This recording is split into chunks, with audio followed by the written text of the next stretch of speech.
Settle in.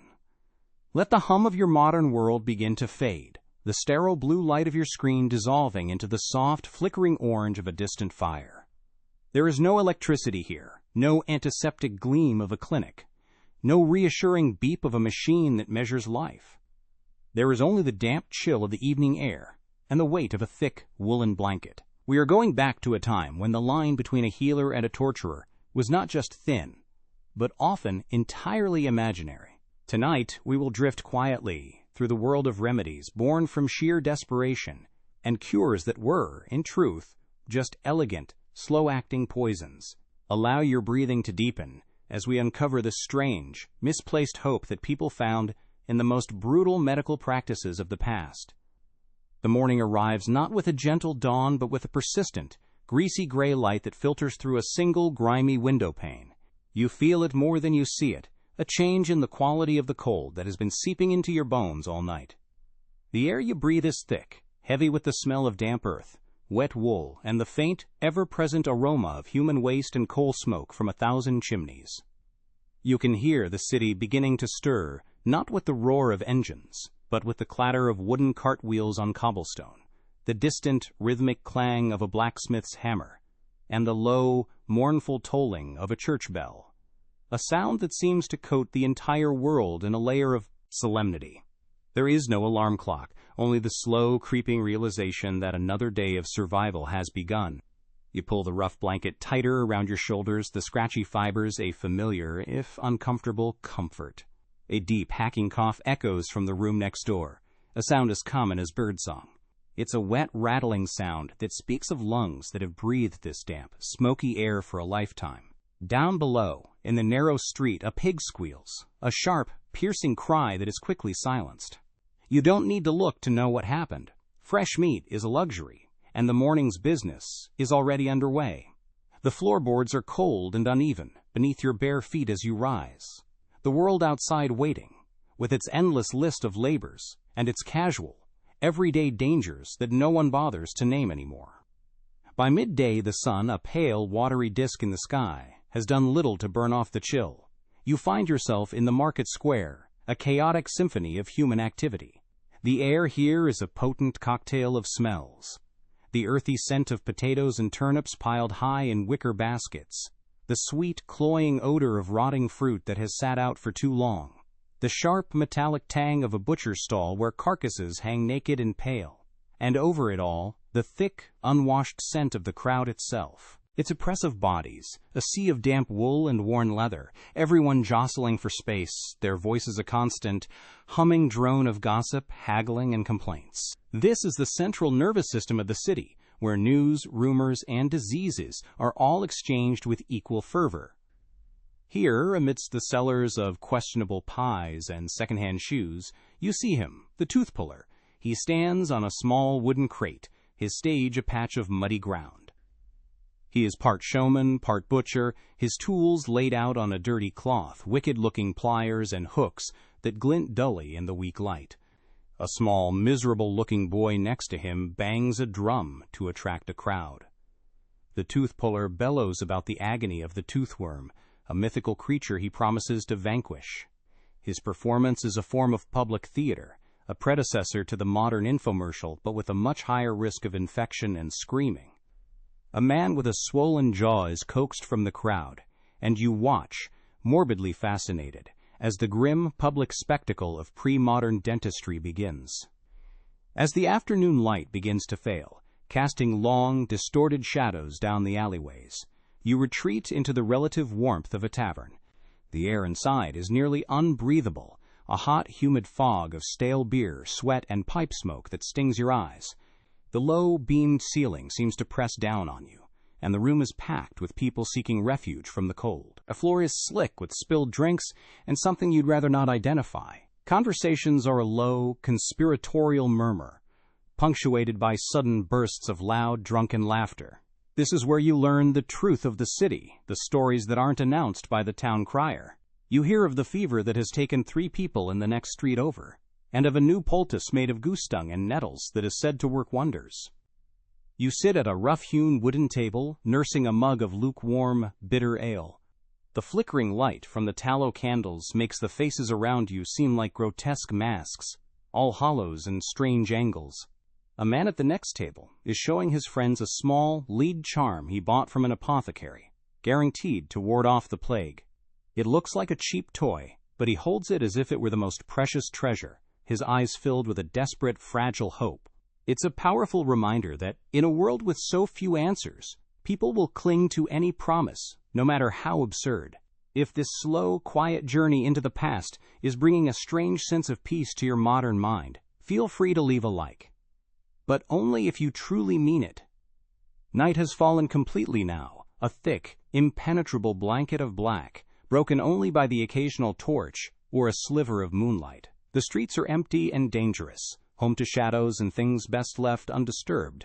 You are inside now, in a small, cramped room lit by a single, sputtering candle. The silence is profound, broken only by the whisper of the wind against the walls, and the shallow, ragged breathing of someone lying on a simple straw mattress in the corner. The air is heavy with the scent of sickness, a sweet, decaying smell that clings to the back of your throat. A woman, her face etched with worry, is carefully grinding herbs in a stone bowl. She is preparing a remedy, a recipe passed down through generations, full of whispered secrets and ingredients that sound more like a witch's curse than a cure. A little bit of mercury for the sores, a touch of belladonna to quiet the humors, perhaps a boiled frog for good measure. She works with a quiet, focused intensity, her faith in this concoction absolute. This is the reality of medicine for most people.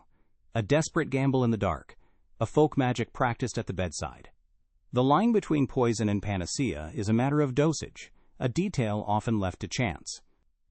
As you watch the shadows dance on the wall, perhaps you can leave a comment with the exact moment your own consciousness finally drifted away into the quiet darkness of sleep.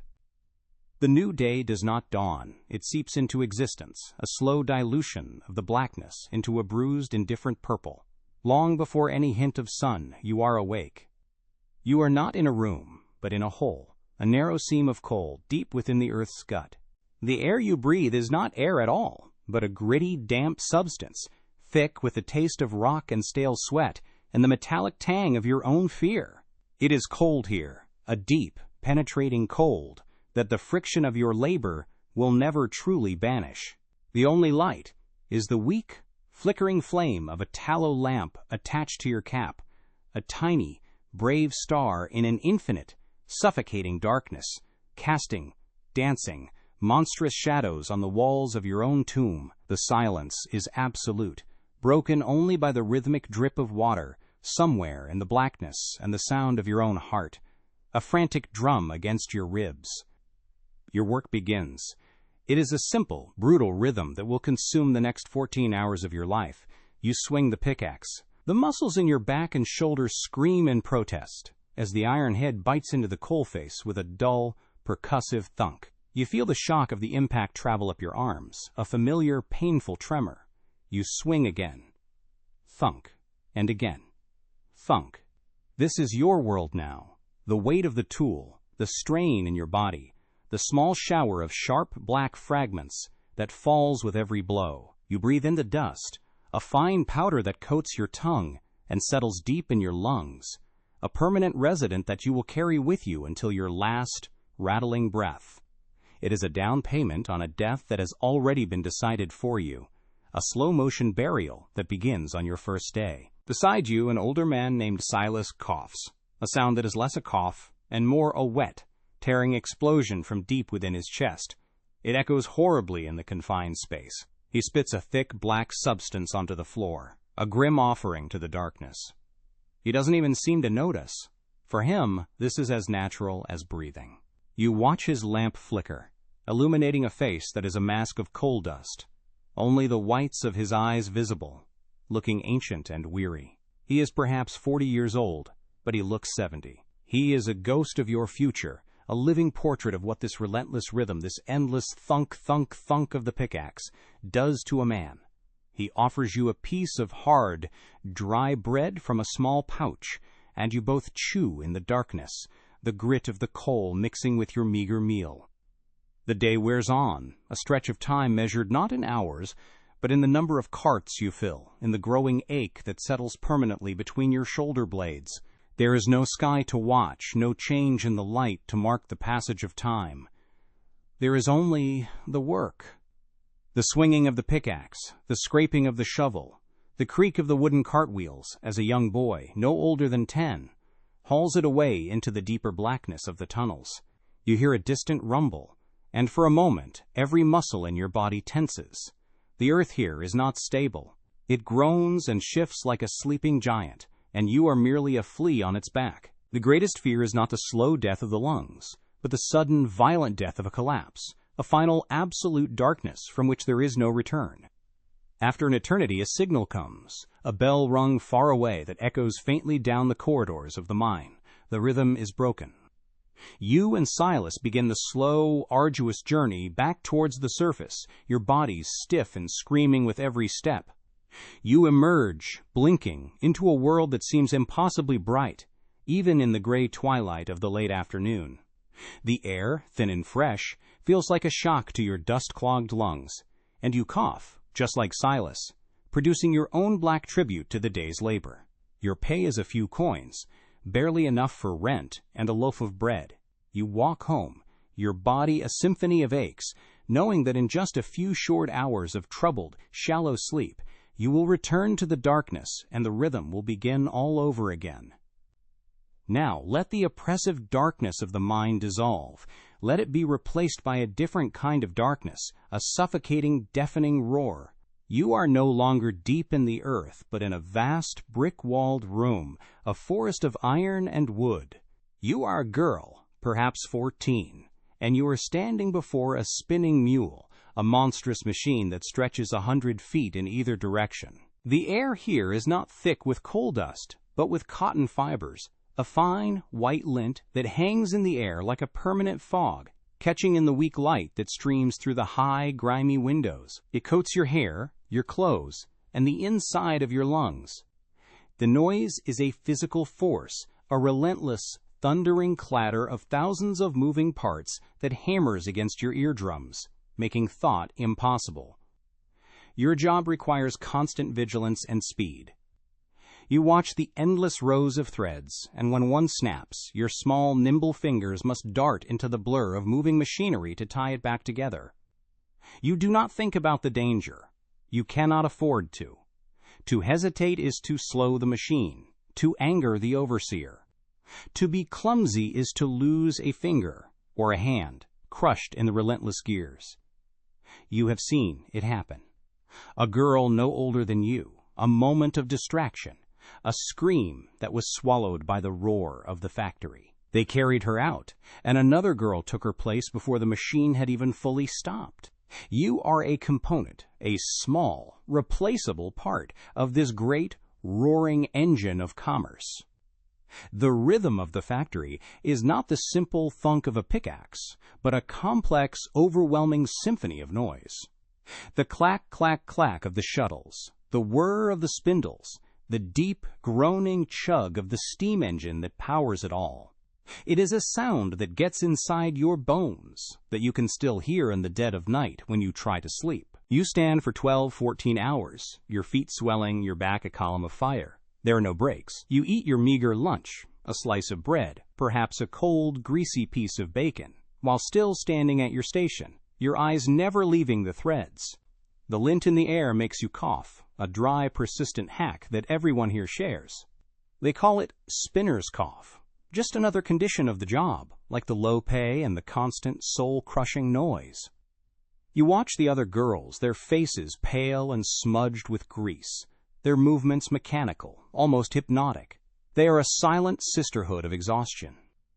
You see Elspeth, a small girl who cannot be more than 9, her face serious, her tiny fingers flying as she darts under the machines to sweep up the fallen cotton.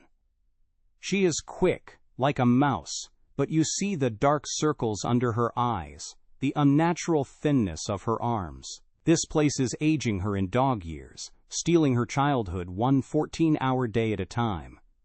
The overseer walks the floor, a grim shadow with a cane, his eyes missing nothing. A moment of chatter, a slight slowing of pace, and the cane will fall on a shoulder or a back, a sharp, stinging reminder that you are not here to rest. When the bell finally signals the end of the shift, the sudden silence is as shocking as the noise was. It leaves a ringing in your ears, a hollow space where the roar used to be. You stumble out into the evening, into the cool air that feels like a balm on your skin. Your body hums with the phantom vibration of the machines. You walk home, a ghost in the twilight, to a crowded tenement room where you will fall into a heavy, dreamless sleep, your body preparing itself to once again become a part of the great, thundering machine at dawn. The fine white dust on your pillow is the only proof that you were ever there at all. Shift your senses now from the roar of the factory to a wave of intense, dry heat. The world is a small, dim room, and the air is white with a different kind of dust. You are a baker, and you have been awake since 2 a.m, long before the rest of the city has even begun to stir. The heart of your world is the massive brick oven, a glowing, hungry mouth that radiates a heat so powerful it seems to suck the very moisture from your body. The air smells of yeast, of scorched flour, and the sweet, comforting aroma of baking bread, a comfort you are too exhausted to appreciate. The floor is covered in a permanent layer of flour, making the stones slick and treacherous under your worn wooden clogs. Your work is a rhythm of muscle and weight. You stand before a massive wooden trough, your arms plunged up to the elbows in a mountain of dough. The work is in your shoulders, your back, your legs. You push, fold, turn. Push, fold, turn. It is a slow, relentless dance with the lifeless, heavy mass, coaxing it into submission. Sweat drips from your forehead and trickles down your back. Sometimes it drips into the dough itself, a small, salty, and entirely unacknowledged secret ingredient in every loaf. You are a human machine, powered by bread and weak ale, turning flour and water into the city's daily sustenance. The repetition is grueling, your muscles burning with a familiar deep-seated fire. An older baker, Thomas, works beside you, his movements economical, honed by decades of this same dance. His arms are like knotted oak, but his back is permanently bent into a question mark, a testament to a lifetime spent leaning over this trough. He wheezes as he works, a dry, dusty sound. He calls it the baker's asthma, a constant companion born from breathing in the flour that hangs in the air like a ghost. He tells you stories of burns, of men who slipped on the slick floor and fell against the glowing oven door, their skin searing instantly to the hot iron. It is a casual, matter-of-fact warning. The oven gives life in the form of bread, but it is always waiting to take something in return. Your meal is a hurried affair, a broken loaf that was not fit to sell, its crust hard, its inside doughy. You dip it in a mug of ale to soften it, leaning against the warm bricks of the oven, the only rest you will get for hours. You are surrounded by the most basic of comforts, the very symbol of hearth and home, yet it is just raw material to you, the product of your endless, aching labor. You watch the loaves brown in the oven's fiery belly, your mind a blank, lulled by the heat and the repetitive motion. Your world has shrunk to this hot, dusty room, to the feel of the dough, the smell of the bake, and the constant, nagging ache in your spine. As the first gray light of dawn appears, you load the fresh, hot loaves onto a wooden cart. The smell wafts out into the waking street, a scent that promises comfort and nourishment to 1,000 people who will never know the sweat and pain that went into its creation. You watch the cart trundle away, and you turn back to the trough, where another mountain of flour and water awaits. The day has just begun for the rest of the city, but for you, it is already half over. You are a creature of the night, a servant of the flame, and your rhythm of push, fold, turn will continue until the last loaf is baked and your body is a single, unified scream of exhaustion. Let the dry heat of the bakery be washed away by a blast of cold, salt-laced wind. The floor beneath you is no longer stable stone, but the shifting, rolling deck of a small fishing boat. The world is a vast, heaving expanse of gray water meeting a gray sky. The sun is a pale, watery smudge, offering no warmth, only a bleak, indifferent light. The air is sharp and clean, but it carries the raw, visceral smell of fish guts, brine, and wet wood. The constant motion of the boat is a feeling you no longer notice. It has become a part of you, a permanent unsteadiness in your bones. The cold is relentless, seeping through your oilskins and woolens, chilling you to the very marrow. Your hands are the tools of your trade, and they are barely recognizable as hands anymore. They are raw, chapped, and swollen, the skin split and calloused from hauling coarse, wet ropes and nets. They are permanently curled into a stiff claw, and the simple act of straightening your fingers is an exercise in agony. The rhythm of your life is dictated by the tide and the fish. You cast the heavy nets, a full-body motion of heave and release, feeling the strain in your back and shoulders. Then you wait, a tense, hopeful stillness, broken only by the cry of gulls and the slap of waves against the hull. The sea is your partner and your enemy, a fickle beast that might grant you a bounty or swallow you whole without a second thought. You haul the nets back in, your muscles screaming in protest. It is a battle against the weight of the water, the drag of the tide, and, if you are lucky, the thrashing of a good catch. You and the other man on the boat, a grim-faced veteran named Finn, pull together, your breathing synchronized, grunting with the effort. Finn has lost 2 brothers to this same gray water, and he never looks at it with anything less than a profound, weary respect. He speaks of storms that can rise from nowhere, of rogue waves that can splinter a boat like kindling. Death is not an abstract concept here. It is a constant, silent passenger on every voyage. Your meal is a piece of hardtack, a biscuit so hard you have to soak it in seawater to make it chewable. You gnaw on it while keeping one eye on the horizon, your body swaying with the boat's relentless rhythm. The water you drink is stale, tasting of the wooden barrel it's kept in. There is no comfort here, only the raw, brutal reality of survival. The success of your day is measured in the silver flash of fish thrashing in the bottom of the boat, a chaotic, dying dance that promises a few more coins, a little more food, another day of life. A bad catch means hunger, for you and your family. It is a simple, terrifying equation. As the boat turns back towards the distant, hazy line of the shore, you begin the task of gutting the fish. The knife is cold in your stiff hand, the work messy and repetitive. The deck becomes slick with blood and scales. The cold deepens as the sun sinks, and the ache in your joints becomes a throbbing, fiery pain. This is the fisherman's curse, a body slowly petrified by damp and cold, a life spent wrestling with the vast, hungry sea for a meager living. You will reach the shore, sell your catch, and fall into an exhausted sleep, the phantom motion of the waves still rocking you, even on dry land. Now, leave the wide, open sea and shrink your world down to the tightest, most claustrophobic space imaginable. You are inside a chimney. You are not a man, but a boy, small for your 7 years, which is precisely why you were chosen for this work. It is utterly black, a vertical tunnel of soot and brick. The air is thick, unbreathable, tasting of ash and old smoke. You cannot stand, you can barely crouch. Your only method of movement is to brace your raw knees and elbows against the rough brickwork and inch your way upwards into the suffocating darkness.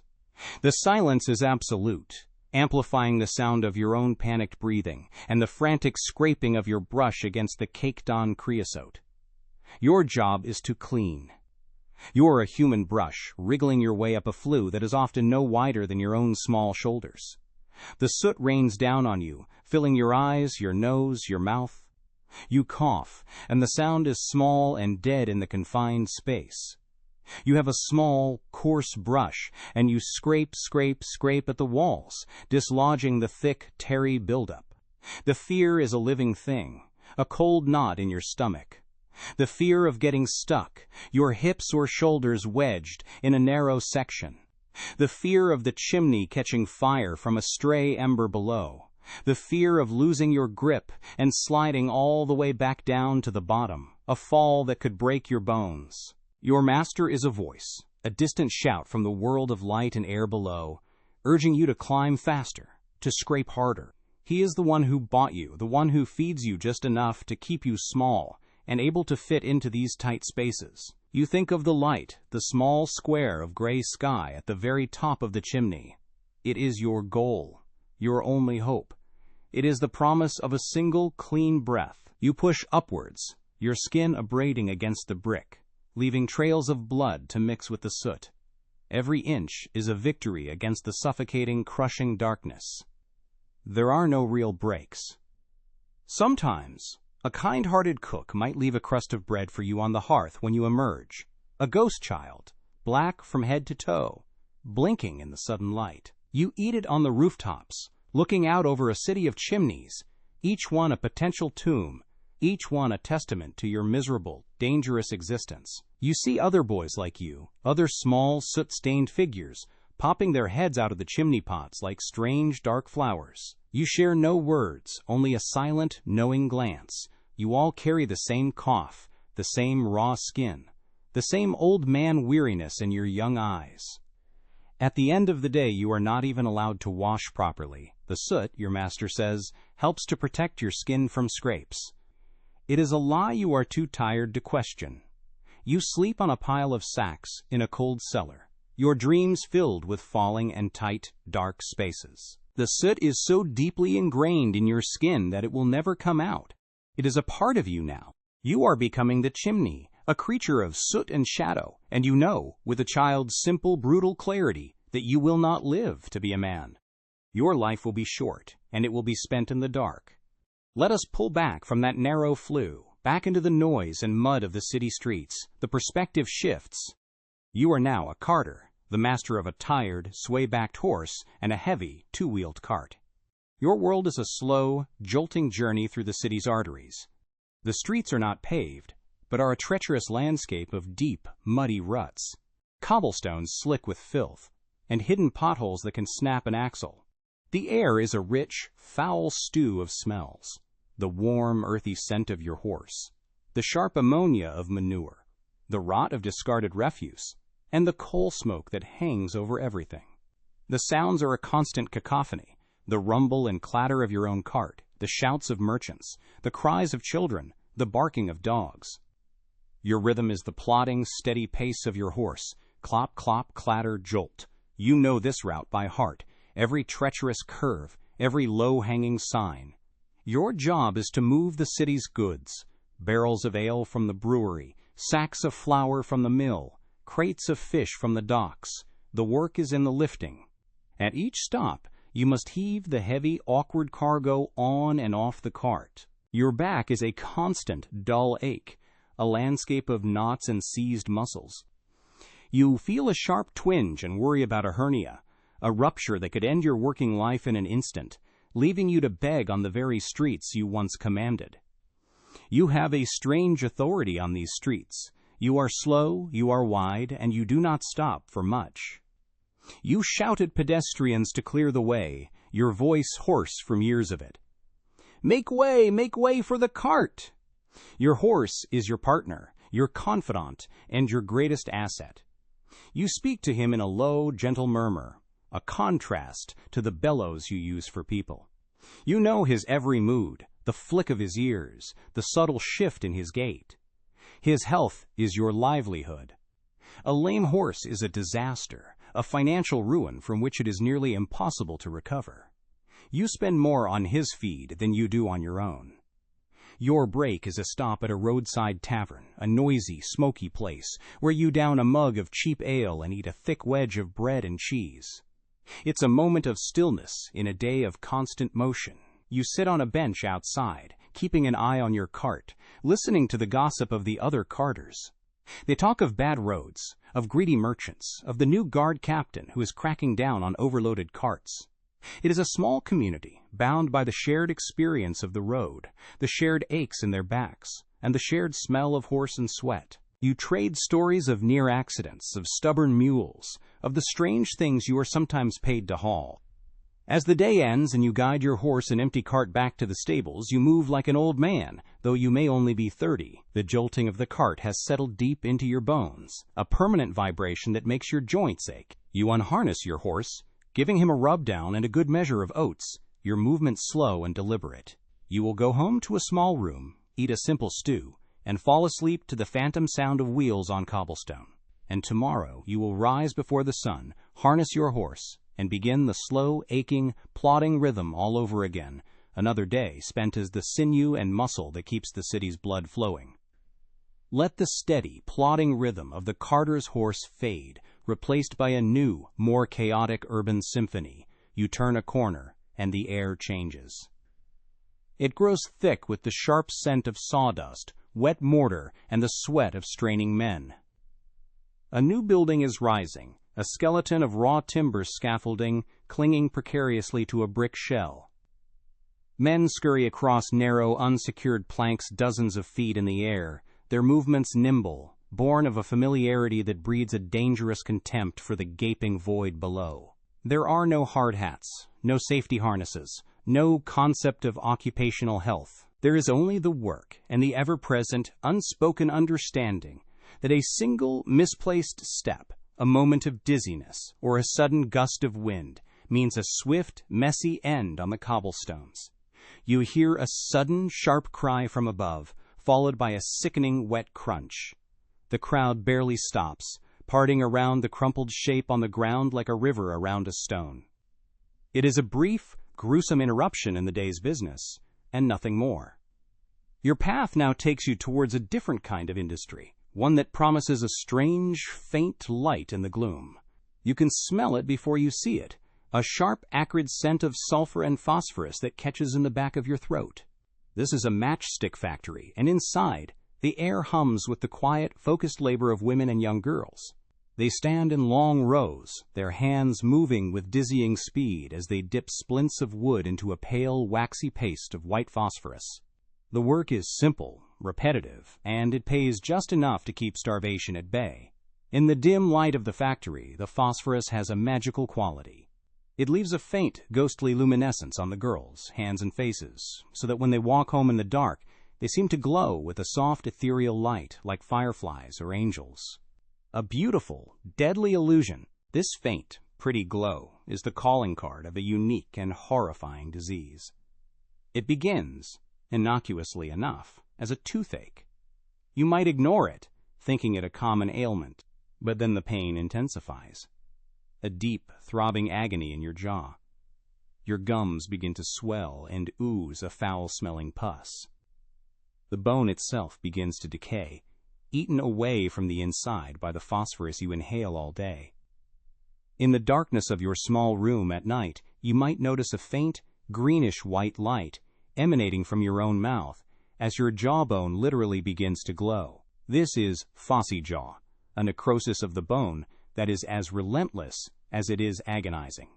The only cure is the surgical removal of the entire jaw, leaving the victim horribly disfigured, unable to eat, a living monument to the price of a cheap box of matches.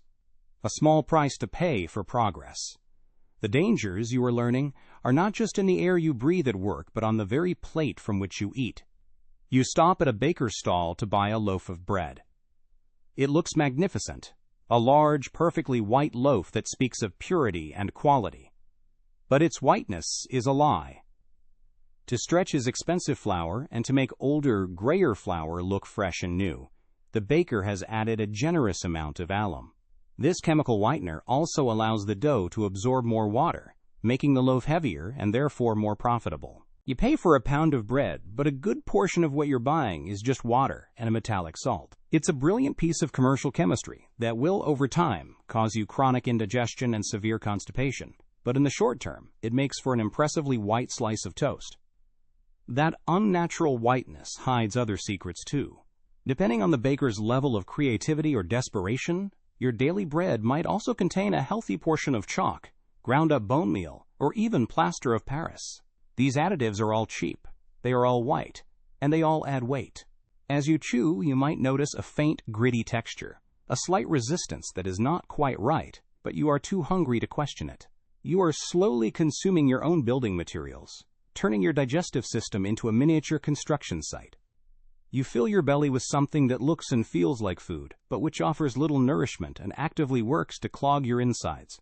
It is the perfect metaphor for the society that produces it. Looks substantial on the outside, but is mostly filler and fraud within.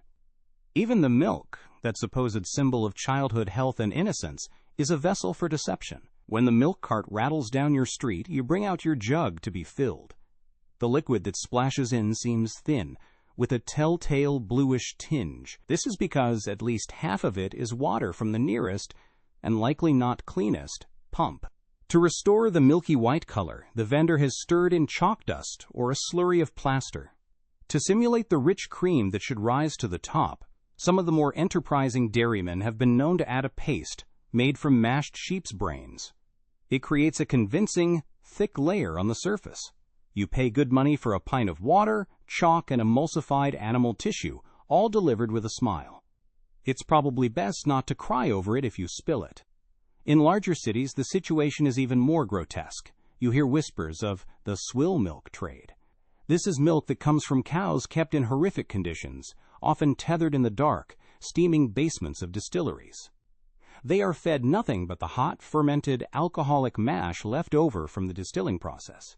The swill. The cows are sick, covered in sores, their teeth rotted out. The milk they produce is thin, blue, and teeming with disease. To make it sellable, it is whitened with plaster of Paris, thickened with starch and eggs, and colored with molasses. It is a toxic cocktail responsible for staggering infant mortality rates in the city's slums. The practice is an open secret, a perfect marriage of industrial waste and public health disaster, proving that you can, in fact, find a use for absolutely everything. This culinary creativity extends to every corner of the market. Those brightly colored sweets in the confectioner's window, the ones that look so irresistible to a child, their vibrant greens are often achieved with copper arsenite, and their brilliant reds with lead oxide. They are tiny, beautiful nuggets of poison, sold for a penny. The beer in the tavern, which seems unusually potent and helps you forget your aching back, it's not just the alcohol. To give their weak, watered-down brew a stronger kick and to make it more addictive, some publicans add narcotics to the cask. A bit of opium, a dash of tobacco, or other sedatives. You are not just having a drink. You are participating in a low-grade, unregulated pharmaceutical trial, one designed to ensure you come back tomorrow for another dose of blissful ignorance. When these industrial hazards and culinary poisons inevitably make you sick, you do not go to a sterile clinic. You seek out an apothecary. You step out of the muddy street and into a small, dark shop that smells of dried herbs, strange chemicals, and dust. Jars filled with mysterious powders and murky liquids line the shelves from floor to ceiling. This is the domain of the healer, a place where ancient wisdom and profound superstition mix into a potent and often lethal business. Here, hope is a commodity, sold by the ounce. You come with your ailment, your pain, your fear, and the apothecary, with a knowing look, will prepare a remedy just for you, a bespoke concoction of dubious ingredients and absolute confidence. One of the most sought-after remedies is a dark, gritty powder with a faint, musty smell. It is called mummia, and it is, quite literally, powdered Egyptian mummy. The logic, if you can call it that, was that the bitumen and resins used by the ancient Egyptians in the mummification process must contain powerful preservative and healing properties. Therefore, ingesting the preserved flesh of a long-dead pharaoh could extend your own life and cure everything from headaches to the plague. The reality, of course, is that most of the mummia sold in European apothecaries was not sourced from ancient tombs, but was made from the desiccated corpses of executed criminals or bodies stolen from local graveyards. It was a thriving trade in recycled humanity sold as a miracle cure. Perhaps you fancy a more modern scientific approach. You hear talk of a new wonder element, one that glows with the very essence of life: radium. In the early 20th century, this radioactive element is hailed as a miracle cure for everything. You can buy radium-infused water, radium chocolate bars, radium toothpaste, and even radium suppositories. One of the most famous products is Radithor, a potent solution of radium salts in distilled water. A wealthy industrialist named Eben Byers is prescribed it for an injury and becomes a passionate advocate, drinking several bottles a day. He feels invigorated, full of energy. He recommends it to all his friends. He is a walking, talking advertisement for the power of atomic energy. The advertisement, however, has a terrible, unwritten disclaimer. The radium that made Mr. Byers feel so alive was slowly and systematically destroying him from within. It deposited in his bones, replacing the calcium, and began to emit constant, cell-destroying radiation. His teeth fell out. Then, pieces of his jaw began to come away. His skull developed holes. He was literally disintegrating while still alive, his body glowing in the dark just like the Matchstick Girls, but from a much more expensive poison. When he finally died an agonizing death, he was so radioactive he had to be buried in a lead-lined coffin. Radithor was, as its marketers promised, a truly powerful and energetic medicine. It just directed all of that energy towards utterly annihilating its user. An elegant poison, indeed. Let the radioactive glow of false hope fade, and the dusty taste of powdered history dissolve on your tongue. When these elaborate poisons and desperate remedies have failed, as they so often do, the illness settles in for a long and intimate visit. Perhaps it begins in you not as a sudden catastrophe, but as a quiet, persistent guest. A cough. At first, it is a delicate, almost poetic punctuation to your sentences, but soon it becomes a constant hacking companion. This is consumption, the great thief of the age.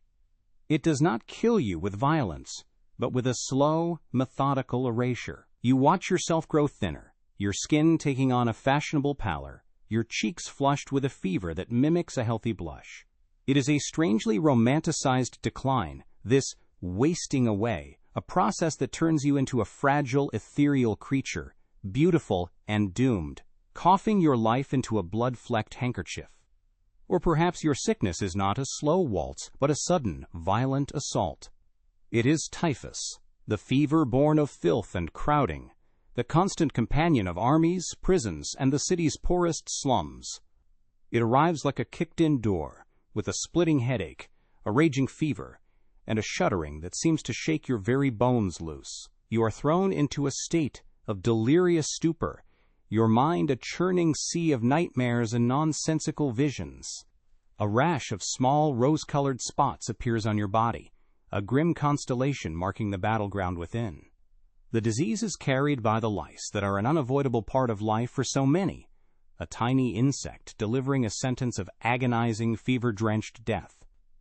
In the crowded tenements, it moves from one body to the next with terrifying efficiency, a silent, invisible fire consuming entire families. Then there is the pox, the most feared of all the scarred horsemen of disease. Smallpox announces itself not with a cough or a chill, but with a constellation of red spots that bloom across your skin. These are not mere spots, but promises of what is to come. You watch, helpless, as they transform, swelling into blisters filled with a clear fluid, then a thick yellow pus. Your face, your body, becomes a landscape of these painful, weeping sores, the pressure unbearable, the itching a torment. The smell of suppuration, sickly sweet and foul, clings to you, to your bedding, to the very air in the room. If the fever and the agony do not kill you, the disease will leave its mark forever, a permanent memory carved into your skin. Your face will become a mask of puckered scars, a pockmarked testament to your survival. Many are not so lucky, the pox stealing their sight, leaving them to navigate a world of darkness. And what of the vengeance of the chalk-whitened bread and the brain-thickened milk? It comes suddenly, in the dead of night, a violent cramping in your gut that doubles you over. This is the beginning of cholera, or one of its many cousins of filth. Your body rebels, attempting to violently expel the poison in a torrent of sickness that leaves you weak and trembling. The disease empties you with shocking speed, the fluid you lose becoming pale and flecked, like water that has been used to wash rice. Your skin grows cold and clammy, taking on a strange, bluish tint as you dehydrate. Your thirst is a raging fire that cannot be quenched. In a matter of hours, you can go from a healthy person to a shriveled, gasping husk. It is a swift, brutal, and profoundly undignified end, a final, lethal consequence of the city's casual deceptions. When the home remedies of boiled nettles and goose dung have failed, when the prayers have gone unanswered and the charms have proven to be just useless pieces of lead, there is one final destination. It is not a place you go to in hope of a cure. It is a place you are taken to when you have become too much of a burden, too frightening a spectacle for your family to endure. It is the hospital. Do not picture a quiet, sterile sanctuary. Picture a warehouse for the dying, a human slaughterhouse where the sick are gathered to suffer collectively. It is a place of last resort, a public stage for the final act of life, and you are its newest, most unwilling performer. As you are carried through a pair of heavy wooden doors, you leave the familiar world behind and enter an entirely different realm of existence. The smell hits you first. It is a physical force, a thick, complex bouquet that coats the back of your throat. It is the smell of unwashed bodies, of stale urine, of vomit, of festering wounds, and beneath it all, the cloying, sickly sweetness of decay and impending death. It is the smell of concentrated human misery, an aroma so potent it seems to have soaked into the very stone of the walls. The sound is its constant companion, a low-level, ceaseless chorus of moans, wet, rattling coughs, delirious muttering, and the occasional, sharp cry of pain that cuts through the din before being swallowed by it again. This is the background music of this place, a symphony of suffering that never ends, day or night. You are placed on a narrow cot in a long, dim hall lined with dozens of others just like it. The beds are so close together you could reach out and touch the feverish, sweating skin of your neighbor. There are no private rooms, no curtains for dignity, your sickness, your pain, your eventual death. It is all a public spectacle. You look at the faces around you, a gallery of human misery. A man with the jaundiced, yellow skin of liver failure stares blankly at the ceiling. A woman in the grip of a fever thrashes and whispers to ghosts. A boy, his leg grotesquely swollen and wrapped in stained rags, bites his lip to keep from crying out. You are now part of this collection, another specimen of decay. A woman approaches your cot. She is not a nurse in any modern sense of the word. She is more of a warden, a grim-faced woman whose hands are rough and whose expression is one of permanent, weary indifference. She is not here to soothe your brow or offer a kind word. She is here to enforce order, to change the soiled straw in the mattresses, and to mop the filth from the floor. She handles you with a rough, impersonal efficiency, stripping you of your clothes and putting you in a coarse, scratchy linen shift, the uniform of the sick. Her touch is not gentle. You are no longer a person with a name. You are a body, an object to be managed. Sometime in the mid-morning, the doctor makes his rounds. He is a man in a dark, stained coat, his face a mask of professional detachment. He does not walk. He sweeps through the ward, a flock of young, eager students trailing in his wake like pilot fish. He stops at your bed for a moment, but he does not look at you. He looks at your disease. He may poke a swollen part of your body, listen to your chest with a strange wooden tube, or inspect the color of your tongue. His students crane their necks, scribbling notes, whispering amongst themselves. Your body is a text, a lesson for them to study. The doctor makes a pronouncement, a diagnosis based on the ancient theory of the four humors. Too much black bile, perhaps, or an excess of phlegm. The diagnosis is made, and now the treatment must begin. The cure, you will find, is often more terrifying than the disease itself. The doctor's primary tool is not a gentle medicine, but a direct assault upon your body. He calls for a bloodletting. The nurse arrives with a small, sharp knife called a lancet and a brass bowl. She is not looking for a vein. She simply makes a small, precise cut in your arm and watches as your dark, sluggish blood begins to drip into the bowl. The theory is that this will release the excess humors, drain the fever, and restore balance to your system. The reality is that it will weaken you, drain you of what little strength you have left, and push you closer to the edge. The amount of blood to be taken is not a science, but a grim form of guesswork. The doctor might prescribe the removal of 8 ounces, or 16, or until you faint, whichever comes first. Fainting is often seen as a good sign, an indication that the treatment is working, that the body has been shocked back into a state of equilibrium. As you feel the world begin to swim and grow dark, a strange, cold weakness spreading through your limbs, you are not being healed. You are being systematically exsanguinated, your life force draining into a brass bowl on the grimy floor, all in the name of a theory that is thousands of years old and catastrophically wrong. If bleeding is not deemed sufficient, the doctor may order a purge. This is an attack on your digestive system, an attempt to violently expel the sickness from your body. The nurse returns, this time with a cup containing a foul-smelling, bitter concoction. It is an emetic, a powerful substance designed to make you vomit, or a purgative, designed to work on the other end. You are forced to drink it down, and soon your body is racked with violent, uncontrollable spasms. You are emptying yourself of everything, a miserable, retching heap. The doctors and students watch this with clinical interest, seeing it not as torture, but as a necessary and effective cleansing of the body's corrupt interior. A third pillar of this aggressive therapy is blistering. If the illness is deep-seated, the doctor may decide it needs to be drawn out through the skin. A thick, caustic paste is smeared onto a patch of your chest or back. Within hours, the skin reddens, and a large, painful blister begins to form, filling with fluid. This, it is believed, is the illness itself, being drawn from the organs to the surface, where it can be safely drained. The pain is intense, another layer of misery piled onto your existing suffering. You now have a raw, open wound, a perfect gateway for the infections that thrive in the hospital's filthy air, all in an effort to cure the sickness you already had. Lunchtime arrives. You are not given a restorative broth or a nourishing meal.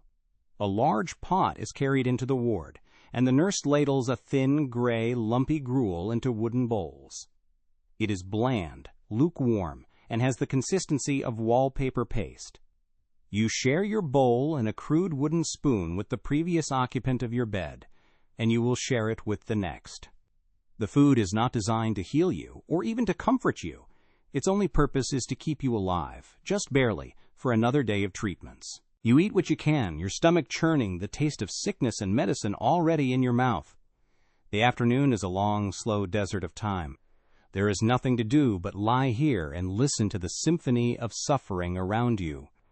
The light shifts, streaming in dusty shafts through the high, grimy windows, illuminating the floating particles of dust, skin, and disease that fill the air. Men and women in the grip of fever have long muttered conversations with ghosts, their eyes wide and staring. The man next to you begins to cough, a deep, wet, rattling sound that seems to tear something loose deep inside his chest. He coughs until he can't breathe, his face turning a dark, purplish color. No one comes to help him. This is simply the natural course of things. Suddenly, a different kind of sound cuts through the ward.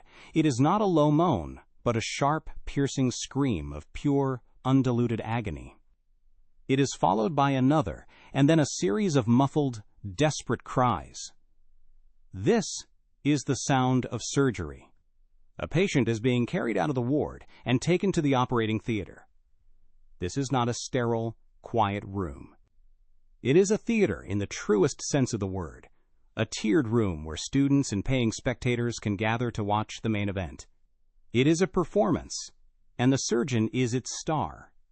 He is not a gentle healer, but a man valued for his speed, his brute strength, and his iron nerve. The patient, perhaps a man with a shattered leg from a fall, is strapped or held down by several strong assistants onto a wooden table.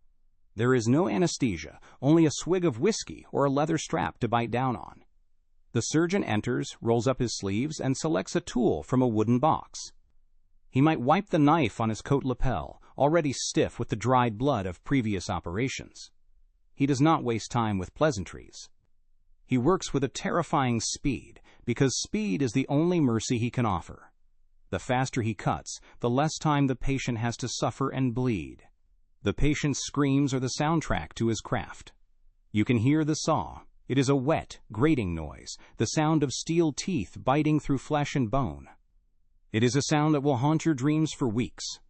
The surgeon works with a focused, grim determination, his face spattered with blood. In less than a minute, the leg is off.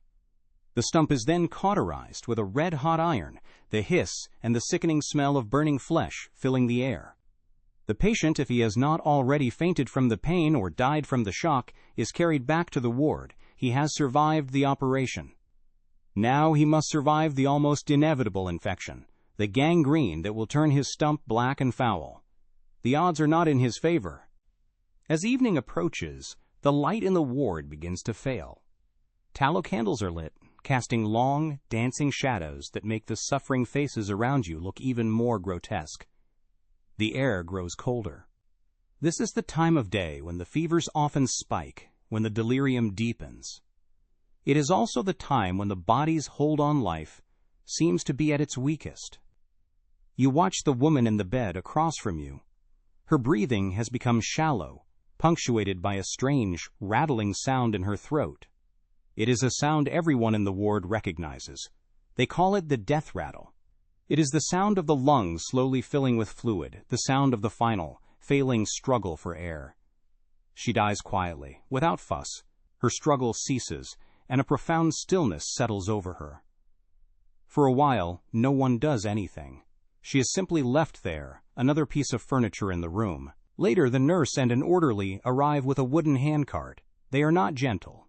They wrap the body in its own soiled sheet, lift the stiffening form, and place it on the cart. They wheel her away, the wooden wheels clattering on the stone floor. Her bed is not left empty for long. The straw mattress is flipped over, and a new patient, freshly arrived from the world outside, is placed upon it, beginning the cycle all over again.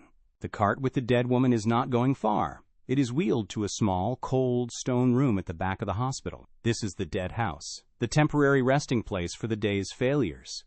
Here, the bodies lie on stone slabs or on the floor, covered by their simple sheets, waiting. They are waiting for their families to claim them, or, if they are unclaimed, they are waiting for the cart that will take them to the potter's field. Some may be waiting for something else. The surgeon's students who might come in the night to procure a fresh corpse for their anatomy lessons, a final, unasked-for contribution to medical science. Your night in the hospital is a journey into a special kind of hell. Sleep is impossible.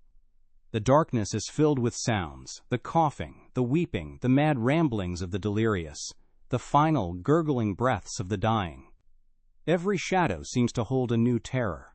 You lie awake, your body aching, your mind racing, listening to the person next to you die.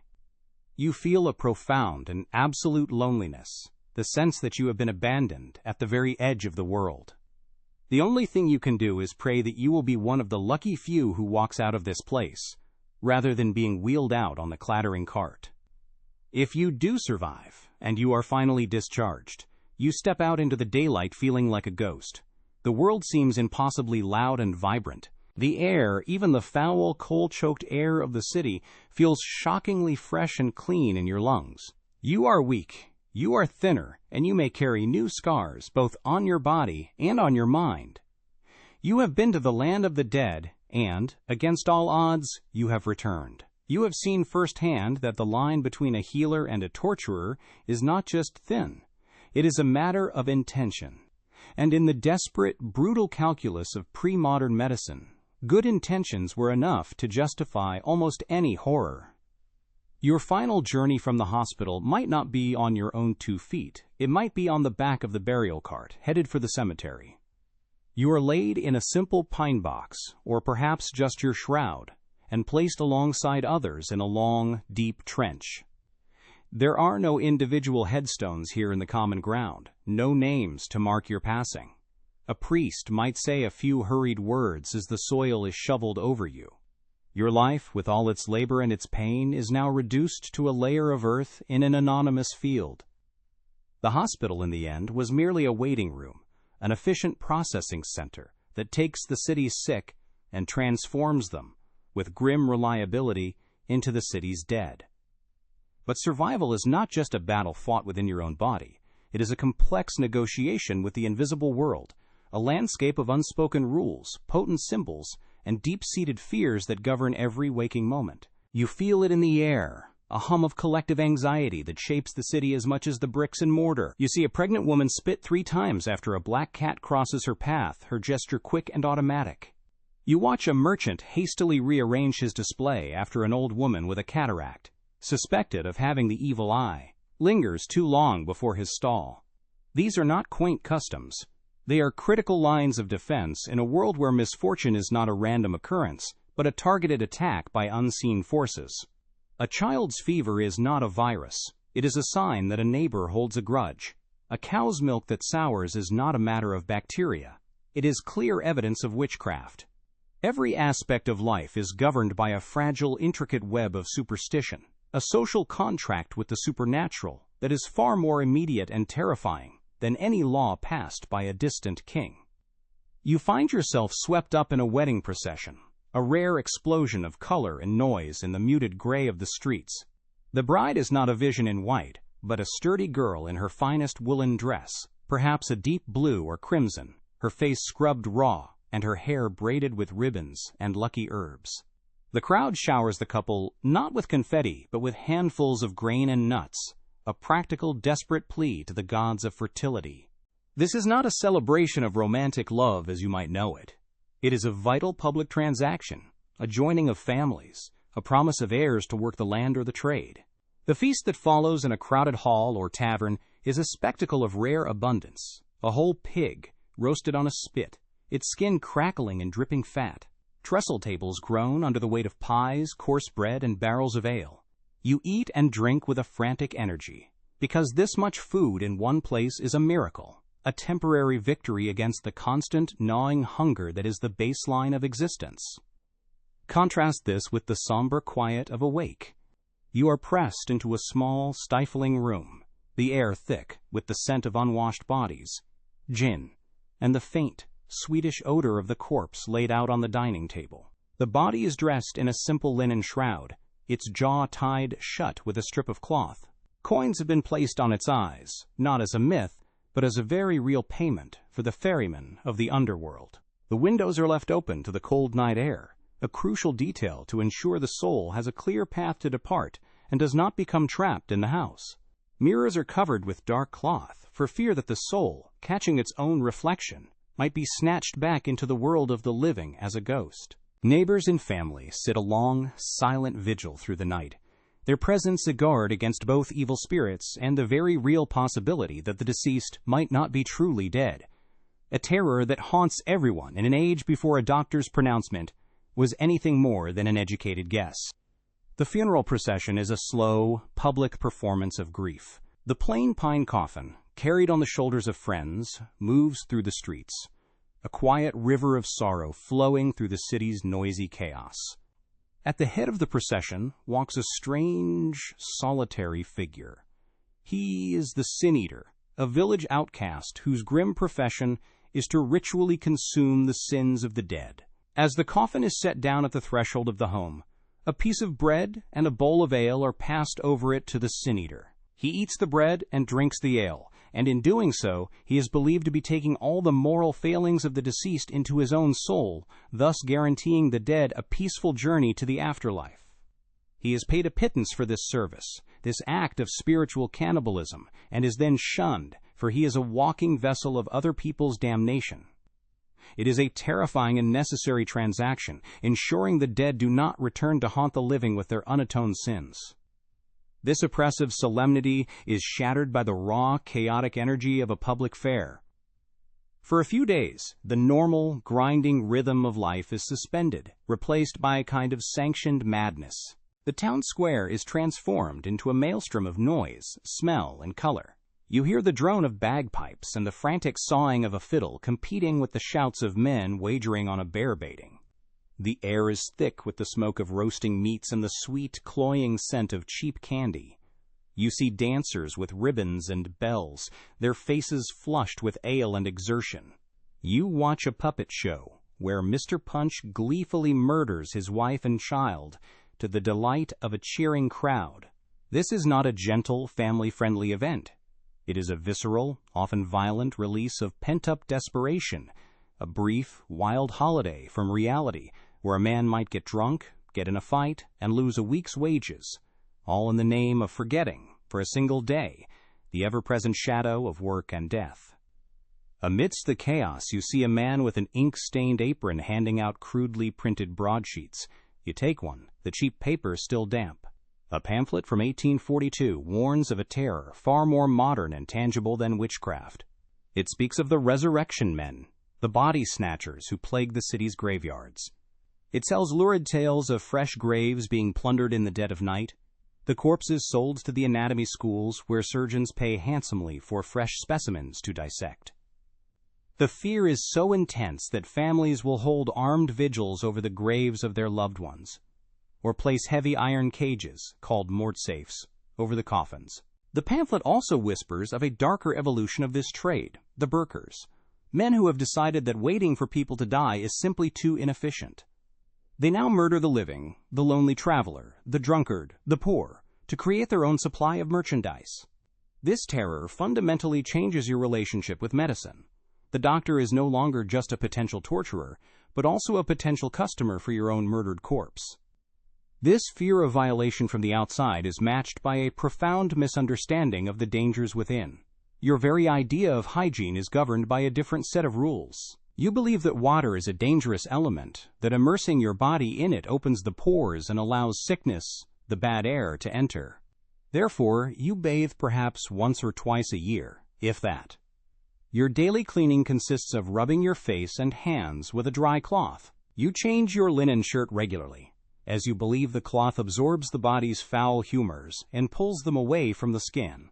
The streets are your toilet and your garbage dump, a shared repository for human and animal waste, rotting food, and the entrails from the butcher's shop. You navigate this landscape by holding a perfumed handkerchief or a small silver pomander filled with cloves and ambergris to your nose, a personal, portable air purifier in a world where the very atmosphere is believed to be a poisonous soup, a miasma of disease just waiting to be inhaled. You seek refuge in the tavern, the city's true public forum and news service. Here, amidst the smoke and the shouting, the folklore of medicine is practiced with absolute authority.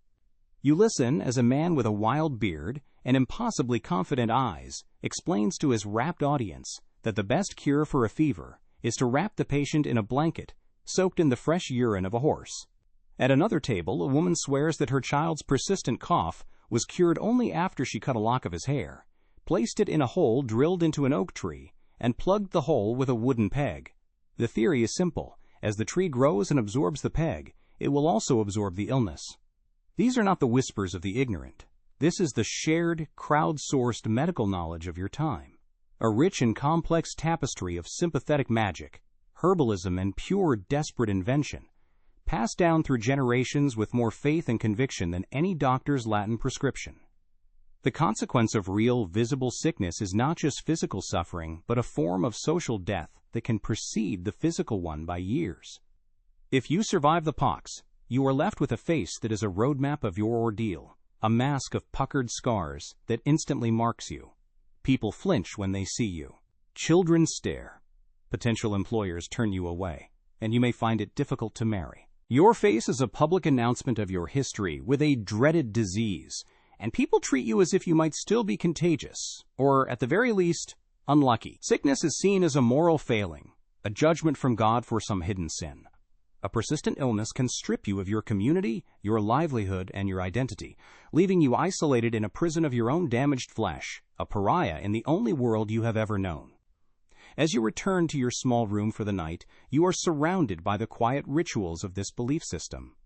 You see a mother carefully check the windows, not for a draft, but to ensure they are sealed against the night demons that are known to steal the breath of sleeping children. Before you lie down, you might sprinkle a line of salt across the threshold of your door, a simple, powerful barrier that no evil spirit can cross. You do not do these things ironically or out of habit. You do them with the quiet, focused seriousness of a soldier cleaning his rifle before a battle. In your world, the veil between the living and the dead, the natural and the supernatural, is thin and permeable. A sudden chill is not just a drop in temperature. It is a ghost passing through the room. And nightmare is not a trick of the mind. It is a demonic visitation.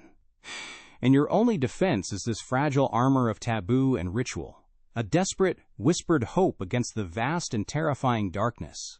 But now, let the oppressive weight of that world begin to lift. Allow the clatter of the burial cart and the rasp of the sin-eater's breath to fade into a profound silence. not the silence of the mine, but the quiet of a new idea taking root in the darkness. For even in the deepest night, a dawn is being prepared. It does not arrive like a thunderclap, but as a slow, grinding shift in the very bedrock of belief. It begins with the whispers of a few strange, stubborn people who dared to ask questions. People who wondered if disease was truly a moral failing, if filth was a necessary condition of life, and if progress had to be paid for with the lungs of children and the jaws of young women.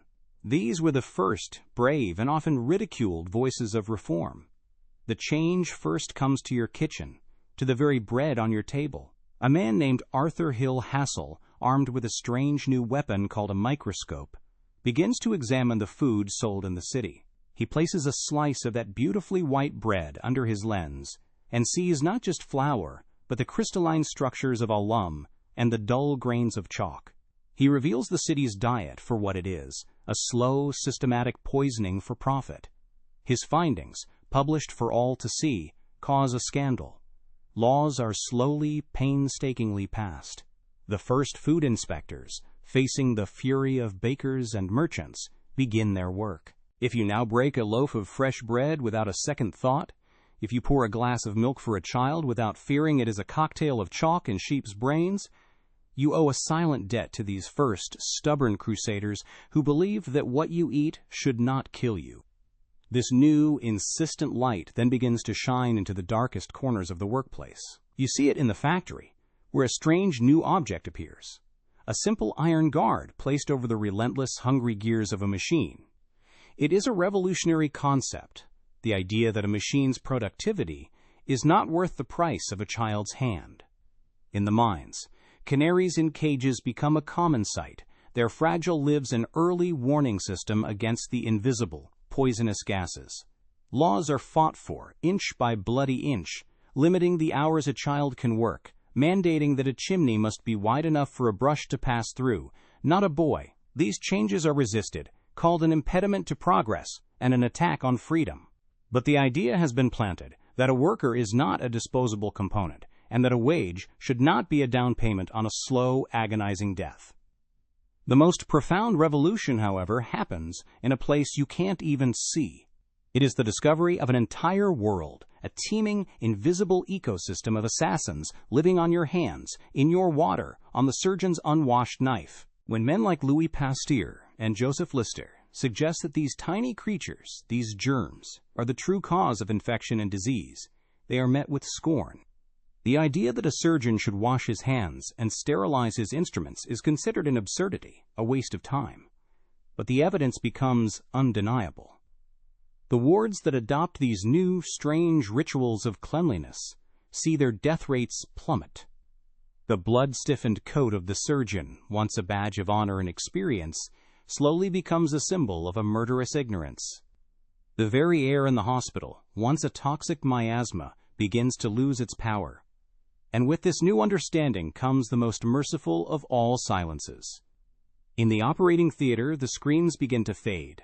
They are replaced by the sweet, cloying scent of ether, the gentle hiss of chloroform. For the first time in human history, the body can be opened, repaired, and healed without the patient being conscious of the torment. The surgeon is no longer a butcher valued for his speed, but a craftsman, able to work with a slow, deliberate precision. The terror of the knife is finally separated from the hope of the cure. The very nature of pain is transformed, from a necessary part of healing into an enemy to be conquered. This is a change so fundamental, so profound, that it reshapes the human experience of suffering itself. A quiet miracle born of chemistry and compassion. This cascade of changes is more than just a series of scientific discoveries or legislative acts. It is a slow, dawning recognition of the value of a single, ordinary life. The hospital begins its long transformation from a warehouse for the dying into a place of healing. The city begins to see its citizens not as a teeming, expendable mass, but as individuals deserving of clean water, safe food, and a chance at a healthy life.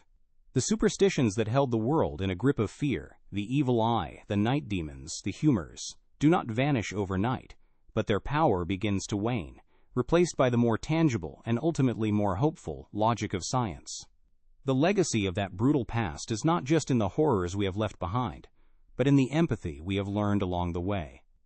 And so as you lie in your quiet, comfortable room, feel the soft fabric of your sheets, clean and free of lice. Listen to the gentle, almost silent hum of modern life, the refrigerator keeping your food safe, the faint sound of traffic on paved, clean streets. The air you breathe is not thick with coal smoke and the ghosts of disease. The water you drink will not send you into the throes of cholera. These comforts are not accidents of history. They are a fortress, built brick by brick over centuries, on a foundation of unimaginable suffering. Every safety label, every vaccine, every clean glass of water is a monument to those who lived and died in the world we have just visited. Let the quiet safety of your world be a soft blanket, a silent testament to their struggle, and a peaceful hum that allows your mind, finally, to rest.